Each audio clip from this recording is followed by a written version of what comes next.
I'm gonna jump into the series we've been on. We started it last week. It's called A Story of Love. Everybody say, a story of love, right? Love, right? And today, we're gonna talk about how wild God's love for us is. I mean, if you really think about it, it's kind of bananas. The God of the universe, right? The one that created something from nothing that could speak to the dead and bring it back to life. Like this God sends his son to die for us. How, like it's unreasonable. It doesn't make sense, right? There's a quote that I love that says this, the love Jesus has for us is so vast, it stretches beyond time, beyond space, and the truth is beyond our wildest comprehension. Last week we talked about how it wasn't the nails that kept Jesus on the cross, and it wasn't the Romans that kept Jesus on the cross. It was actually his love for us, his extravagant, unfailing, unreasonable love for us that kept him on that cross. So today, we're gonna keep talking about love. We're gonna talk about the type of love that doesn't try to grab the spotlight. The type of love that doesn't care about status or recognition. It's a different kind of love. It's a love that put others first. And I think Jesus is the perfect example of this love. And the kind of love I'm talking about is humble love. Where the King of Kings doesn't come to be served, but instead comes and serves us. And that's mind-blowing. I mean, when you really think about it, it's just mind-blowing. And throughout the Bible, we see Jesus, the creator of the universe, humble himself over and over in ways that doesn't even make sense. And why did he do it? To show us what true love really looks like. What it really is like. It's this selfless, sacrificial, completely focused on others type of love. And I believe it's the type of love that he's called us to love others with. In Philippians, Paul shows us what true humility looks like, and he uses Jesus as his ultimate example. Check this out. This is Philippians 2, verses 5 through 11. Starting in verse 5, it says this, in your relationships with one another, have the same, what's that word right there? Okay, so it's talking about how we think, right? Have the same mindset as Christ Jesus, who in very nature, God, right, did not consider equality with God something to be used to his own advantage. Rather, he made himself nothing. Now it's talking about his actions. He made himself nothing by taking the very nature of a servant, being made in human likeness. And after being found in appearance as a man, he humbled himself by becoming, what's that word? Obedient. Okay, so now we're talking about obedience, all right, to death. Even death on a cross. Before God exalted him to the highest place and gave him the name, therefore God exalted him to the highest place and gave him the name that is above every name. Lord, speak to us today. The first thing Paul does in this verse is challenge us. He says this, he says, in your relationships with one another, how we treat each other, right? How we treat others, have the same mindset as Jesus. Now let's be real. How many of us struggle having the mindset of Jesus all the time? How about especially with others, right? Like the truth is when it comes to our faith, right? I would say that a lot of times we function with a faith that's conditional. And what do you mean by that, Pastor Mike? I mean this, we say, God, I will follow you. I will follow you. When it's easy, right? God, I will go where you tell me to go, as long as it's convenient. Which way do you want me to go, Lord? Where do you want me to go? If it's on my way, I will go in that direction, right? It's almost like we have this faith that's a little bit conditional, and Paul knew that. He knew that we wanted control. He knew that we want to do what we want to do. So he says the first thing we need to do is don't worry about just changing your action. You actually start at the step before that. We got to stop by changing how we think. We got to change our mindset. He knew that if we wanted to live like Jesus, right? Act like Jesus, love like Jesus, then we need to be willing to change the way we think. We need to be willing to change how we think of things, including our comfort zones. He knew that we needed to surrender. Well, what do you mean by surrender, Pastor Mike? I'm talking about we need to surrender everything. We need to surrender our priorities. We need to surrender our how we think. We need to surrender where we're comfortable and only placing ourselves in those situations. We need to surrender everything. And the question that I have for us today, the big question is simply this: have we really surrendered everything to God? Are we ready to love humbly? To selflessly put others before ourselves in the same way that Jesus did? And I think if we want to do that, we're gonna have to do something. We're gonna have to do three specific things. We're gonna have to think in humility, we're gonna have to act in humility, and we're gonna have to obey in humility, just like Paul talked about. So we're gonna break those three things down. Here's the first one: think in humility, okay? Think in humility. There's a quote by a guy named George Bernard Shaw that says this: those who cannot change their minds cannot change anything. And the truth is if we're gonna have the same humble love, humble mindset that Jesus had, then most of us have to get a reset when it comes to how we think. The Bible actually gives us some practical steps, practical advice on this, on what we should be thinking. It says this in Philippians 4:8, whatever is true, whatever is noble, whatever is right, whatever is pure, whatever is lovely, whatever is admirable, right? If anything is excellent or praiseworthy, think on these things. Think about these things. I love that the Bible doesn't just say, hey, go do this. It actually sometimes, most of the times, gives you the practical steps on what to do. But the truth is that's a challenge.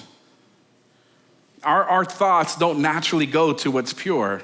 Our thoughts don't naturally go to things that are admirable or things that are lovely. As a matter of fact, I would say that most of the time, a lot of us are stuck in pride. A lot of times we're stuck in our insecurities. We're stuck in comparing ourselves to other people, right? We find ourselves, I would say this, a lot of times we're flat out just stuck in negativity.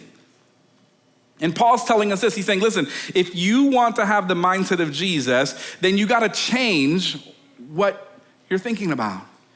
You got to change how you think. Instead of letting negative, prideful, self-centered thoughts take over, all of a sudden what you need to do is make a conscious decision that you're going to choose to think on what's good.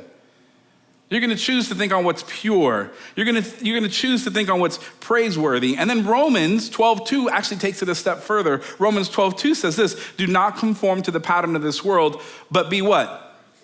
To be transformed. Okay, so there's something that needs to change there. By the renewing of our minds. You want to change how you act? How many of y'all find yourselves man, I don't know why I do this. I don't want to do this anymore. Anybody ever get to that moment? Can I tell you the first thing you got to do is change the way you think? Because the way you think will actually change the way you act. There has to be a renewing of our minds. And then it tells us what would happen if we do that. It says, then you will be able to test and approve what God's will is, his good, pleasing, and perfect will.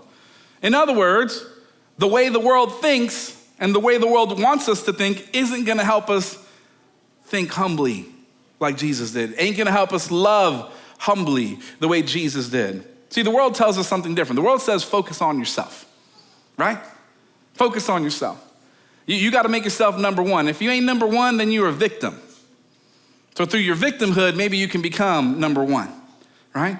You gotta focus on what you deserve. You gotta focus on making yourself look good. You gotta understand that you're right and the way you think is always right.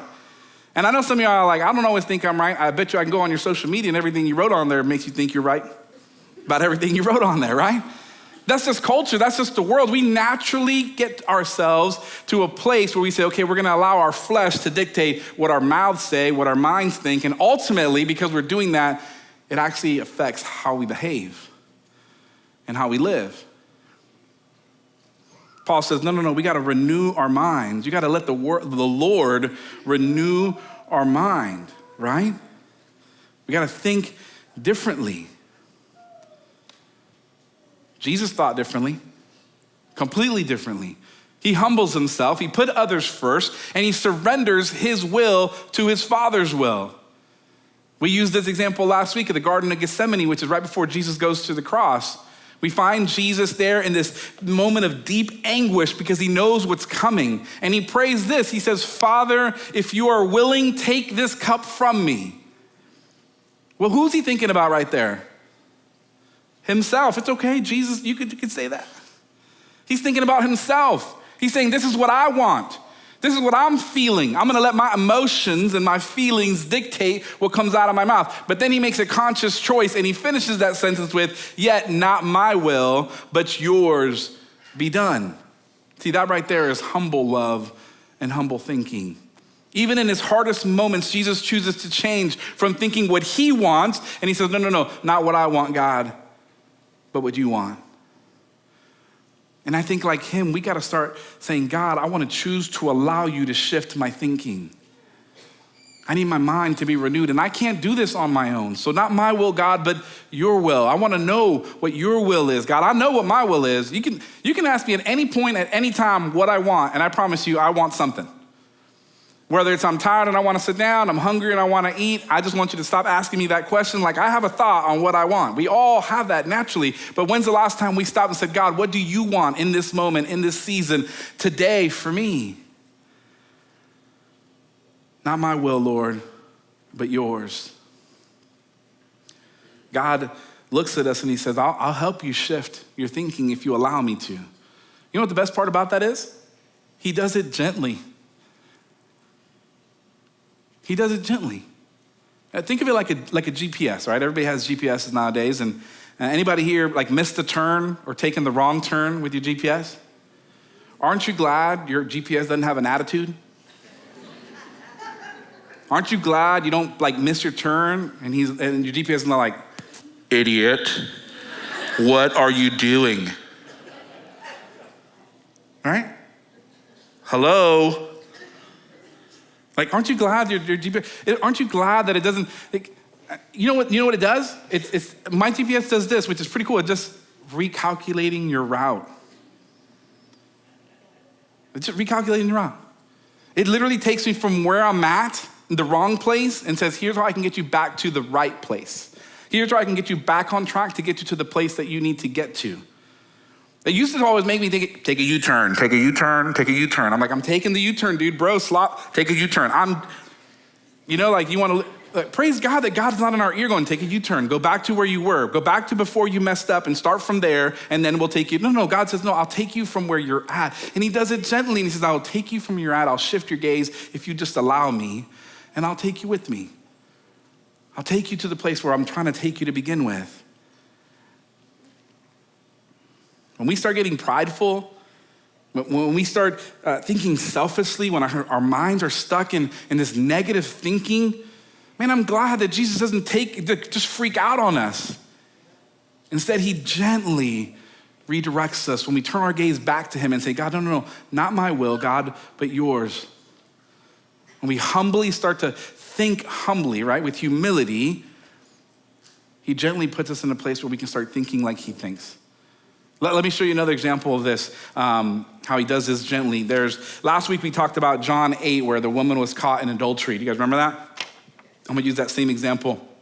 A group of religious people or a group of men find this girl that is committing adultery. They grab her and they drag her in front of Jesus, throw her at his feet, and then they say this, the law says that we should stone her, that we should kill her. What do you say, Jesus? What do you say? But can I tell you that if you look at this from Jesus' perspective, the answer is yes, this woman is acting incorrectly. Like she's guilty, she's doing something wrong. But can I also tell you that these men weren't thinking correctly either?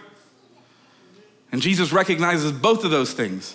And the truth is that Jesus could have gone off on all of them. He could have pointed at every single one of them there, the woman first, and saying like, you're guilty, you shouldn't do this. This is what's wrong with you. This is what you're doing. This is what this is causing. And he could have done that with every single person. Do you know that he could have turned to every person, every man there, and told them all of their sins? The ones they've done in the past and the ones they're currently doing, because they're probably all messed up to begin with because they're already thinking crazy. Instead, what does Jesus do? The Bible says he bends down and starts like doodling on the sand.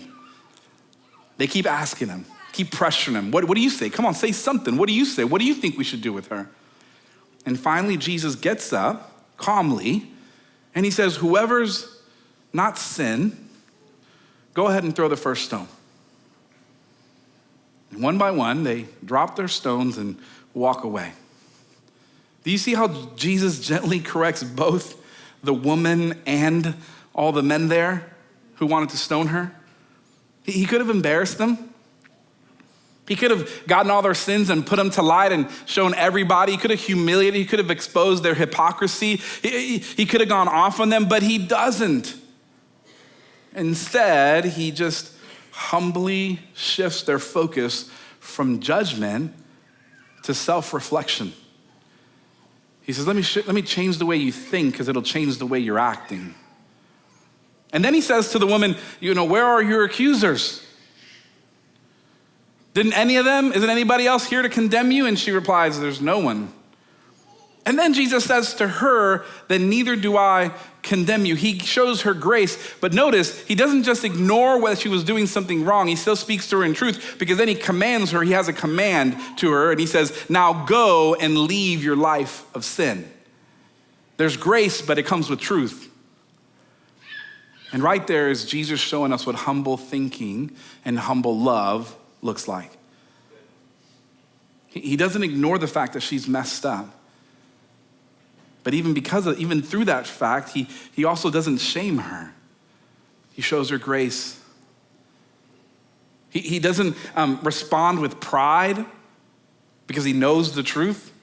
He doesn't respond with harsh judgment. Instead, he shows her humility, forgiveness, and truth. Can I tell you that that's how we're supposed to respond? Like that's how we're supposed to treat people?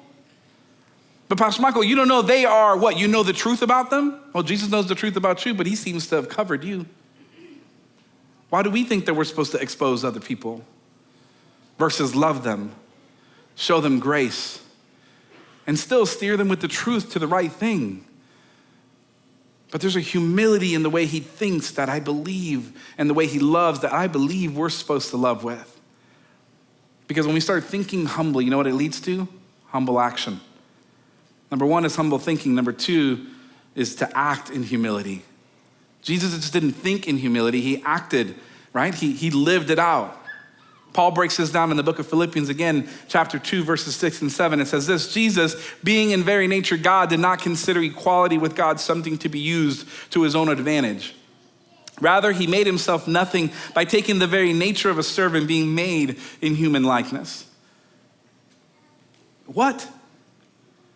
Why would the God, the creator of the universe, do this? Jesus is God. He had every right to roll up with all authority, all power, and just handle his business when it comes to humanity. But he doesn't. Instead, he shows up with a humble love that is unreasonable and hard to grab a hold of. He humbles himself. He didn't use his divine nature as an advantage. He didn't use what he knew as an advantage he didn't use, check this out. He didn't use it as a loophole to avoid suffering. Who does that? A humble God that loves humbly. Instead, he comes to earth as a human. Look at your neighbor. Look him up and down real quick. Listen, I'm gonna tell you why, because we think we're awesome. We think we're amazing. Humanity, we think we are the biz, we're it. Can I tell you from God's perspective, we're a little messed up. We're not as good as we think. And the creator of the universe chooses to become human. Not only to become human, he chooses to be born to a simple family. Carpenters. And then he chooses to live as a servant. I don't know about you, what you think, but I think that's next level humility right there. It's kind of like a king stepping down from his throne and saying, you know what, I'm gonna forget the castle, forget all my money, my treasure. I'm just gonna put my crown down and I'm gonna go live amongst the peasants. And then I'm gonna serve them. Listen, that example is too far back. Let's do 2025. It's like a billionaire, okay? Walking into town and going, you know what?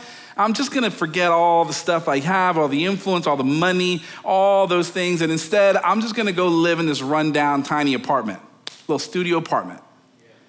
and I'm gonna go find a minimum wage job, and then I'm gonna help serve food to the homeless and just kind of serve people around me. I'm not gonna go buy the business that I can buy and own. I'm gonna be the peon that works at the bottom of the business, where even the guy above me, the manager guy, is just ridiculous. We would look at that billionaire and be like, maybe he's got a few screws loose, right? I mean, do you not agree? Would you not look at that guy and be like, what, that guy's, he's a little off. Why? Because humility is shocking when you actually see it, because it's so rare. It's so rare, honest, real humility. That's the kind of humility that Jesus showed. He goes from heaven's glory, where everything is perfect, to washing feet.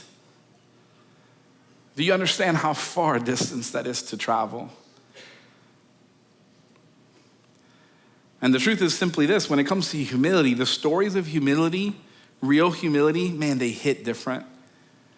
They shock us to our core. They make us almost feel unstable, as if we're not walking correctly, because they're so shocking. Because you don't see it often. True humility, humble love, where someone chooses somebody else over themselves. And Jesus, he's the ultimate example. He sets the bar. He didn't just serve. He goes all the way to the point where he gives his life for those he serves, for the people he loves. In a world that pushes self-promotion, in a world that says, think about yourself, look out for number one, when's the last time you really saw a moment of humility? It's rare, right? That's why Jesus makes it clear about how we're supposed to be a light in a dark place. Our lives should look and feel different to everyone around us. He says this in Matthew 5:16, let your light shine before others, that they may see whose good deeds. But then they glorify your Father in heaven. How can somebody have good deeds and be recognized for it, but then somebody else get the glory for it? The only way that happens is when it's humble love, when your good deeds are done in humility and point to somebody else. Now, I want to make sure I don't confuse anybody, because we live in 2025 and we have this victim mentality and culture that's trying to, seep into everybody's life. So when I say humility, I want to be clear of what I'm talking about. Humility is not thinking less of yourself. It's actually thinking of yourself less. And there's a difference between those two things. Humility isn't about putting yourself down. It's actually about lifting other people up. It's shifting the focus from me to we instead.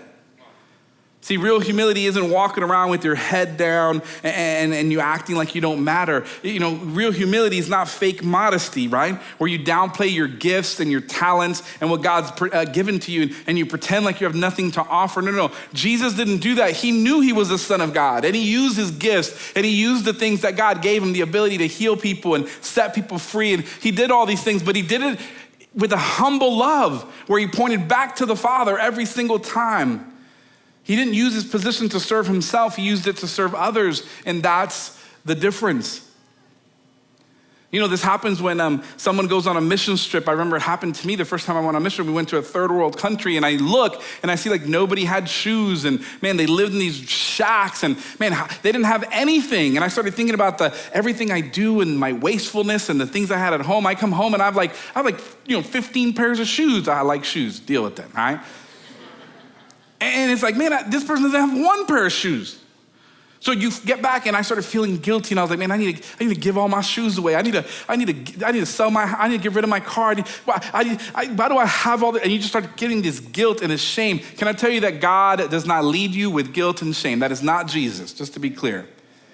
And the problem was that I needed to reset my mind and understand that I didn't get to choose where I was born. I didn't get to choose that I was born in America, in the most amazing country that I think on the planet, with the freedoms and the opportunities that I have. But I do know this: my God placed me here, and he placed me here for a reason, which means that I don't need to just get rid of everything and sell everything. What I need to say is, God, what did you give me, and why did you give it to me? And tell me what to do with what you want me to do. Because what he does is he says this: Mike, I gave you more because I'm gonna make you more responsible for more. And while one person can lift somebody up this high, you're gonna have the ability to lift people this high. It's not about you, son. It's still about you serving others. So I don't know what you have, what your background is, and what you've been given, but know this, God knew exactly where he placed you, and he gave you the things he gave you, not just for you to serve yourself, but for you to have the ability to serve others in the same way that he used his gifts and his talents to serve those around him.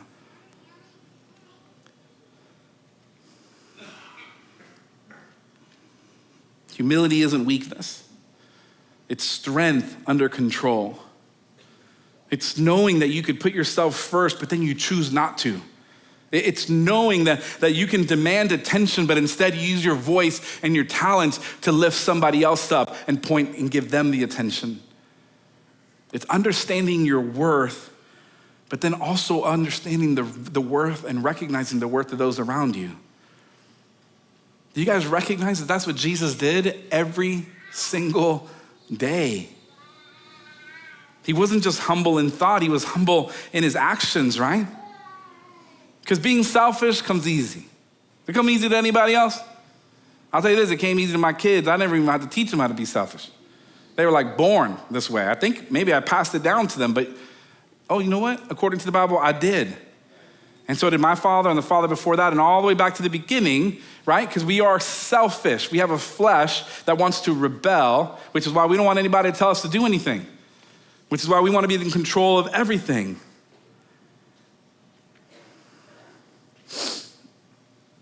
Jesus shows up and he flips the script. He says, I'm gonna show you a different way. I'm gonna show you how to put others first. That right there is what the action of humility looks like. And here's the thing, when we start thinking with humility, it'll naturally lead to us acting with humility, which ultimately prepares us to obey God with humility. And that right there is what Jesus did. We need to think in humility, which will lead us to acting in humility. And then ultimately it allows us to obey God in humility. One of the biggest ways that we get to reflect Jesus' humility is through our obedience. But you'll never be able to obey God unless you already start acting for him, and before that you start thinking for him, where we surrendered everything to him. It's one thing to act humbly towards others. It's a whole nother thing to start obeying humbly before God. Jesus is the ultimate example of this. He humbled himself in obedience to the point of dying on a cross, a criminal's death that he didn't deserve. And that's the thing, guys. Sometimes obedience often costs something, but it always births something greater. Sometimes humility is gonna cost you something, but I'm telling you, it's gonna birth something greater. Do you remember the moment before Jesus was sentenced to die? Jesus is actually grabbed by some religious men, and he's taken to a guy named Pilate. He's the Roman governor of the area. And Pilate is sitting there, and he sees the situation, so he starts asking Jesus some questions. And one of the questions he says is, "Are you the king of the Jews?" I've heard this. People are throwing this around. Are you the king of the Jews? The crowd in that moment is getting riled up by those religious leaders, and they start shouting and screaming. And one of the things they start shouting is, "Jesus, crucify him, crucify Jesus." But Pilate knew he was innocent. Pilate knew that this is not okay. So he tries to reason with Jesus and the crowd. The crowd doesn't listen. The crowd just gets more riled up, and they're just screaming, "Crucify him, crucify him, crucify him." So Pilate turns to Jesus again, and Jesus, you know what Jesus doesn't do? He doesn't defend himself. He doesn't fight back. He doesn't do any of these things. He humbly surrenders to his Father's will completely. You ever had that moment where you know someone's accusing you of something you didn't do, and you're willing to walk through whatever it is? So you're like, I'm not gonna give any excuses. I'm not gonna do any things, but I do want them to know why. I do want them to, can I tell you that that's still giving excuses and filling it all in the blanks? Jesus doesn't even do that. He doesn't do anything. He doesn't surrender himself. He doesn't do anything. He just says, "God, this is what you've told me. This is what you've called me to. So I'm gonna trust you, even in this moment." Sometimes obedience is hard, y'all. Sometimes obedience is hard. Nobody likes being told what to do, right? Here's the thing though, true obedience means surrendering control. It's saying, God, I'm gonna trust that your way is better than mine. Even when it's hard, even when I don't understand it, even when it doesn't make any sense to me. Because obedience is gonna cost us something sometimes. But it leads us and it births something greater. Obedience cost Jesus everything. You guys get that? It cost Jesus everything. But what did it birth? You know what it birthed? Because he obeyed, we have grace. Because he obeyed, we have the ability to have peace. Because Jesus obeyed, we get to experience what joy is. Because he humbly obeyed, he built a bridge from heaven to earth that we get to cross on into eternity with him. Can I tell you that I believe the same is true for us, that obedience positions us for God's purpose in our life so that he can do the things and put us in situations where his purpose gets to play out in our lives. Following God, especially when it's hard, it isn't about following the rules and all these things. It's about purpose. It's about trusting that God's working even when we can't see it, even when we can't understand it. Why should I love them? Why don't I deserve? Isn't it about, no, God, not about me. It's gonna be about you. God, it's not gonna be about me. It's gonna be about them. And God said, if you do that, I'll take care of you. I'll move in your life. I'll provide for you.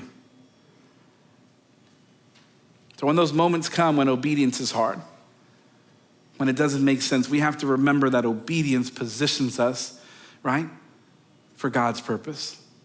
It may cost us. It may take time, but God is leading us somewhere greater. God's purpose is coming to play even when we think it's just another day. And just like Jesus, our obedience will lead to the life and victory that Jesus has promised us. Amen? Let me begin to wrap this up. Loving like Jesus, right? Humbly like Jesus is not gonna be easy. But when we start thinking in humility, acting in humility, and obeying God in humility, what we're actually doing is stepping into the life that he's called us to. What we're actually doing is saying, God, it's not about being perfect or never messing up, God. It's actually about leaning into your grace and your love and trusting that you're with me through it all. Trusting that even when I make a wrong turn, if I could just get my mind back and my gaze on you, you will gently redirect me back into the right path. It's saying, God, I don't want to act just for me, God. I'm going to start acting for those around me and living for you. And God, as I do that, let my will not be done, Lord, but yours in its place instead. That's not only when we'll begin to reflect Jesus, but when we'll start walking in the purpose that he died for us to walk in. Amen? Who's in for that? I'm in for that. I'm in for living the life that Jesus died for me to have, because I know that everything I want, everything I desire, that thing that's gonna fulfill me and complete me is only found in him and in that purpose. Would we bow our eyes or bow our heads and close our eyes?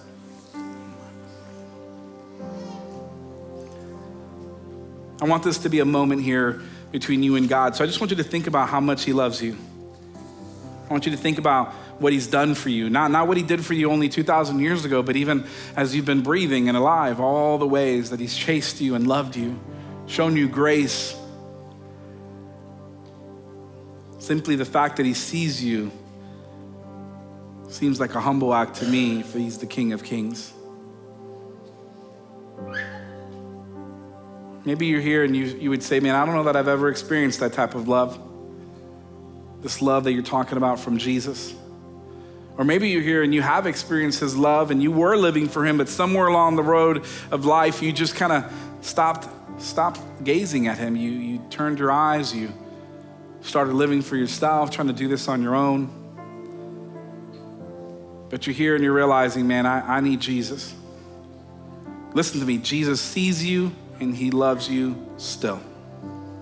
His grace is bigger than your past. His grace isn't based on what you've done. It's based on who he is. And right now, I believe that he's inviting you into a relationship with him. He wants to give you a fresh start. He wants to love you with the kind of love that changes everything. So I'm gonna pray a prayer asking Jesus to come into our lives, to receive that love, that grace, that fresh start. I'm gonna pray a prayer that says, God, I recognize that I'm not having chosen you, I haven't been living for you, but God, I'm sorry and I wanna come back and I wanna receive you and receive your love. If you're ready to come to him, if you're ready to ask for forgiveness, to receive another chance, then right now I'm gonna ask you to just open your eyes and look up at me on the stage here. Just look straight at me. Don't worry about anybody else. If this isn't for you, man, just keep your eyes closed for just another moment. But if it is you, just open your eyes and look up at me. I'm gonna pray a prayer or lead you in a prayer, and it's between you and God, but I do wanna know who I'm praying with. So as I scan the room, I can't see faces real well because these lights are so bright.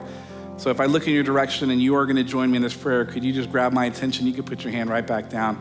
I see you, girly, and I see both you guys right here. It's awesome. I see all 5 of you guys right there, yeah. I got you, bro.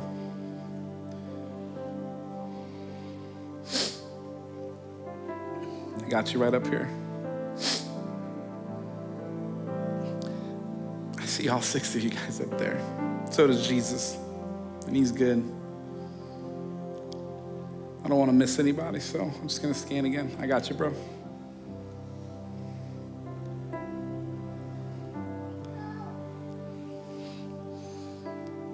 Let me say this before we move on. I feel like someone in the room is kind of playing games in their own minds, or letting the enemy play games with you and saying, you don't deserve this. You don't deserve this. You're thinking about, or he's making you think about all the stuff you've done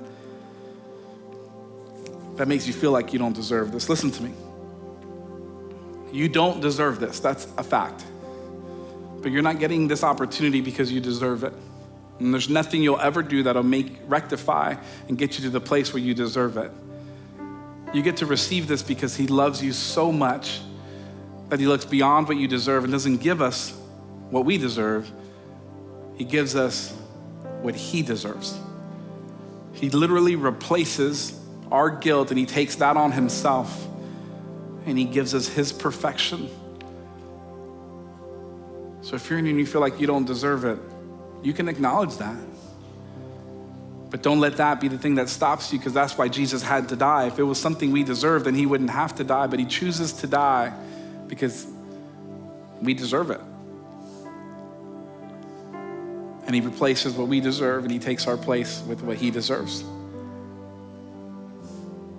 So before I pray this prayer, is there anybody else that says, that's me, I don't deserve it, but I'm willing to sit at the table with Jesus and receive what he has for me?